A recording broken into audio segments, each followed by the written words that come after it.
Prediksi soal SKB Kesehatan, perawat, bidan, dokter, farmasi, gizi, kesmas, kesling, ATLM. Selamat menyaksikan. Salam sehat dan semoga sukses.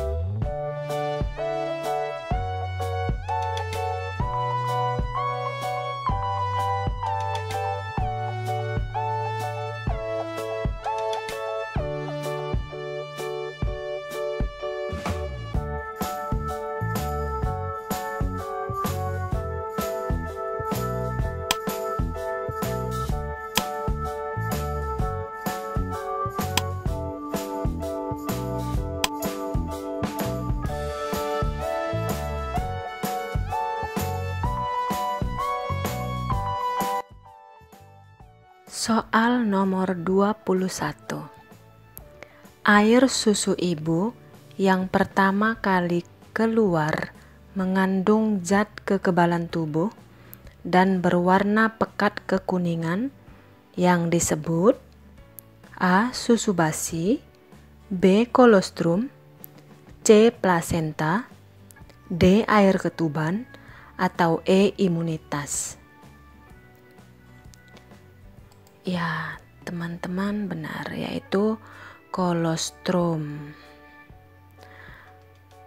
Penjelasannya, kolostrum adalah cairan bening kekuningan pekat yang tinggi nutrisi dan biasanya keluar pertama kali sebelum ASI mengalir untuk beberapa hari.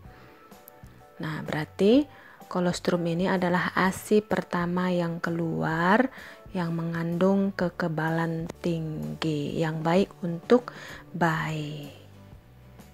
Oke, kita ke soal nomor 22. Formalin digunakan oleh pedagang makanan yang tidak mengindahkan faktor kesehatan sebagai bahan campuran makanan karena formalin ini bersifat A. Pengawet, B. Antiseptik, C. Germisida, D. Solvent, atau E. Antioksidan.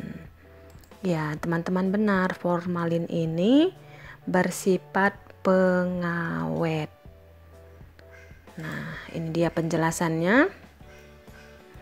Formalin merupakan cairan pengawet mayat ataupun benda-benda, bukan digunakan untuk pengawet makanan, tapi ada beberapa pedagang yang jahil menggunakan formalin itu sebagai bahan pengawet makanan, di mana formalin bagi tubuh manusia diketahui sebagai zat beracun, karsinogen atau menyebabkan kanker, mutagen atau menyebabkan perubahan sel jaringan tubuh, korosif dan iritatif.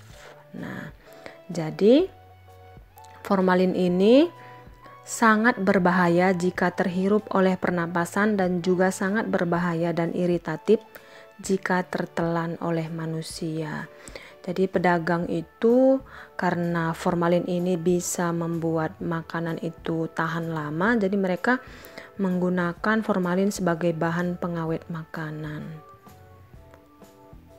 Kita ke soal nomor 23. Penggunaan zat aditif makanan berupa rodamin B dapat menimbulkan kerusakan organ pada manusia, yaitu A. Hati, B. Paru, C. Usus, D. Gaster, atau E. Otak. Ya, teman-teman benar, yaitu hati, di mana rodamin B ini merusak organ hati. Ini dia penjelasannya. Rodamin B merupakan zat warna tekstil yang dilarang digunakan sebagai zat tambahan pangan. Konsumsi rodamin B dapat menyebabkan kanker, gangguan fungsi hati dan ginjal. Jadi rodamin B ini dapat merusak organ hati maupun ginjal. Berarti jawabannya ialah A. Hati. Iya. Kita ke soal 24. Tekstur kenyal pada makanan dikarenakan penggunaan bahan kimia makanan berupa A. Melamin, B. Formalin, C. Boraks, D. Asam sorbat, atau E. Sakarin. Ya, teman-teman benar, formalin. Ini ada kaitannya dengan soal berikut yang sudah kita bahas tadi, di mana formalin ini kita bisa lihat ciri-cirinya itu membuat makanan itu sangat kenyal. Nah, misalkan mie basah itu menjadi sangat kenyal, tahu dia kenyal, ikan, kemudian bakso juga sangat kenyal. Jadi tekstur kenyal pada makanan itu dikarenakan oleh penggunaan bahan kimia yaitu berupa formalin yang sangat berbahaya bagi kesehatan. Oke, kita ke soal nomor 25. Program Indonesia Sehat dengan pendekatan keluarga atau PIS-PK terdiri dari 12 indikator. Penyelenggaraan program PIS-PK tersebut diatur di dalam A. Undang-Undang Nomor 36 Tahun 2009, B. Undang-Undang Nomor 36 Tahun 2014, C. PMK atau Peraturan Menteri Kesehatan Nomor 44 Tahun 2016, D. PMK Nomor 39 Tahun 2016, atau E. PMK nomor 43 tahun 2019. Ya, teman-teman benar, jawabannya ialah D, yaitu Peraturan Menteri Kesehatan nomor 39 tahun 2016.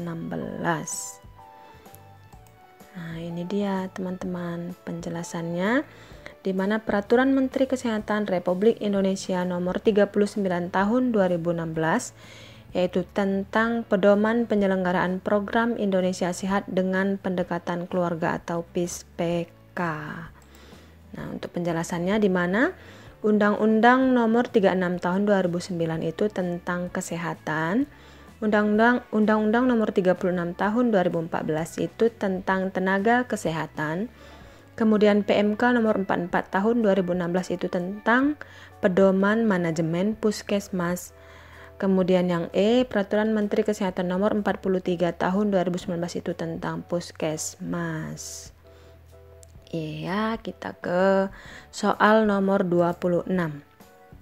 Presiden yang pertama kali memperingati Hari Kesehatan Nasional atau HKN adalah A. Insinyur Soekarno, B. Megawati Soekarno Putri, C. Susilo Bambang Yudhoyono, D. B.J. Habibie, atau E. Soeharto.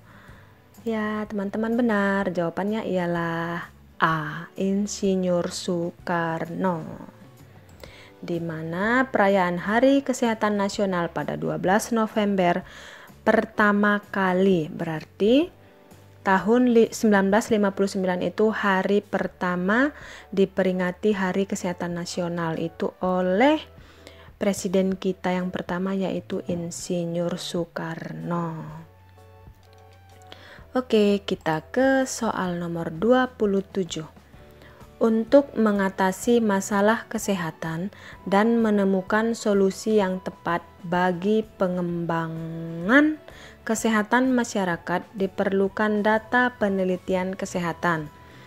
Data penelitian yang digunakan untuk menjawab tujuan penelitian adalah, berarti data apa yang digunakan untuk penelitian? Menjawab tujuan penelitian. A. Data nominal, B. Data ordinal, C. Data primer, D. Data kontinu, atau E. Data diskrit. Ya, teman-teman benar, yaitu data primer. Oke, di mana pada penelitian itu ada dua data, yaitu data primer dan data sekunder. Data primer dan data sekunder. Berarti kita untuk menjawab suatu tujuan penelitian itu kita menggunakan data primer, di mana Data yang kedua, data sekunder itu untuk mendukung data primer ini.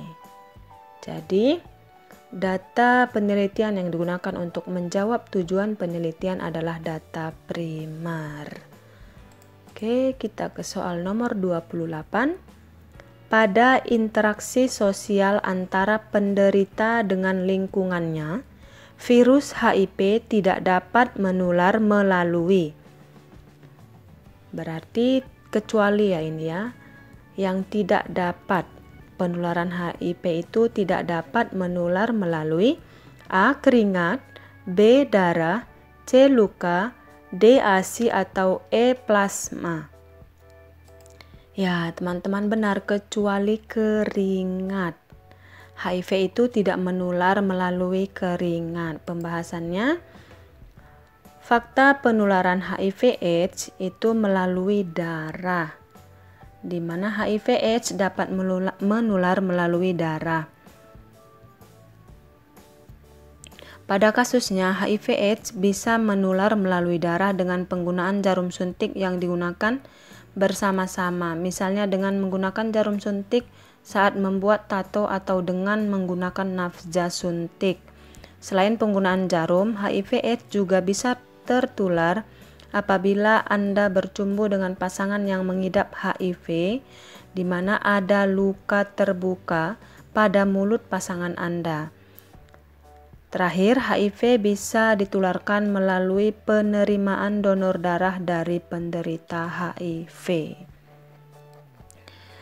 Kemudian, hubungan seks atau berhubungan seks tanpa pengaman dan berganti-ganti pasangan akan meningkatkan kemungkinan bagi seseorang untuk terkena maupun tertular HIV/AIDS karena saat berhubungan seks, cairan vagina dan sperma akan tertukar.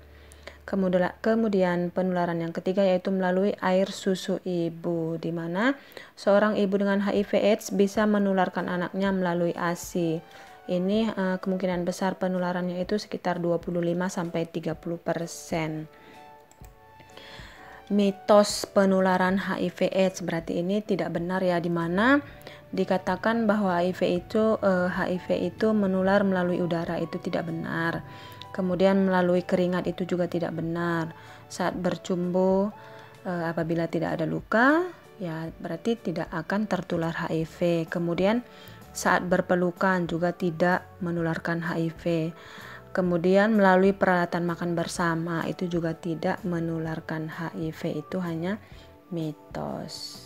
Oke, berarti HIV itu bisa ditularkan melalui darah, plasma darah, luka, kemudian hubungan seks yang tidak aman, kemudian air susu ibu, kecuali keringat.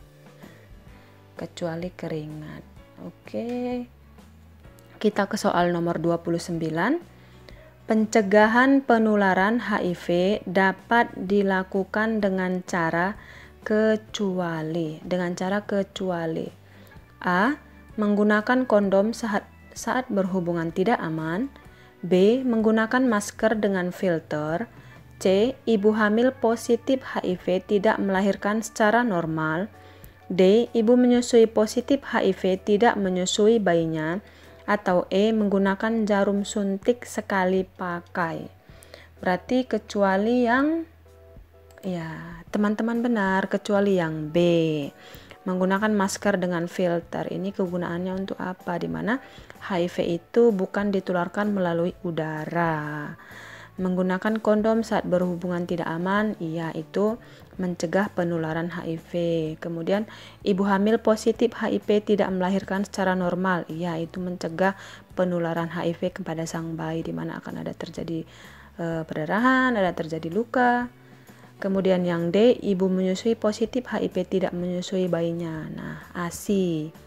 Nah, pengeluaran ASI yang diminum bayi itu bisa menularkan kepada bayinya HIV, yaitu sekitar 25-30%. Kemudian yang E, menggunakan jarum suntik sekali pakai, berarti tidak menggunakan jarum suntik yang berulang-ulang. Oke, berarti poin A, C, D, dan E itu merupakan cara untuk mencegah penularan HIV kecuali yang B. Kita ke soal yang terakhir yaitu 30. Data penelitian ada yang diambil langsung dari lapangan dan ada yang diambil dari kesimpulan hasil penelitian orang lain. Data penelitian yang diambil langsung dari sumbernya disebut A. Data nominal, B. Data ordinal, C. Data primer, D. Data sekunder, atau E. Data diskrit. Iya, teman-teman benar. Tadi juga udah kita bahas tentang data primer ini, di mana ada dua data pada saat melakukan penelitian, yaitu data primer dan data sekunder. Penjelasannya, di mana data primer ini ialah dikumpulkan atau diperoleh oleh peneliti secara langsung dari sumbernya, dari orangnya langsung. Sedangkan data sekunder ini bisa diperoleh melalui data yang sudah ada, bisa melalui buku dan lain-lain. Oke teman-teman, itu dia pembahasan soal SKB di part 3. Jangan lupa menyaksikan video pembahasan SKB part 1 dan part 2. Semoga video ini semakin bermanfaat dan saya juga semakin bersemangat untuk berbagi manfaat untuk kita semuanya. Terima kasih teman-teman, salam sehat. Jangan lupa dukung terus, subscribe, like, komen, dan share videonya agar orang lain juga bisa merasakan manfaat dari video ini. See you, bye-bye.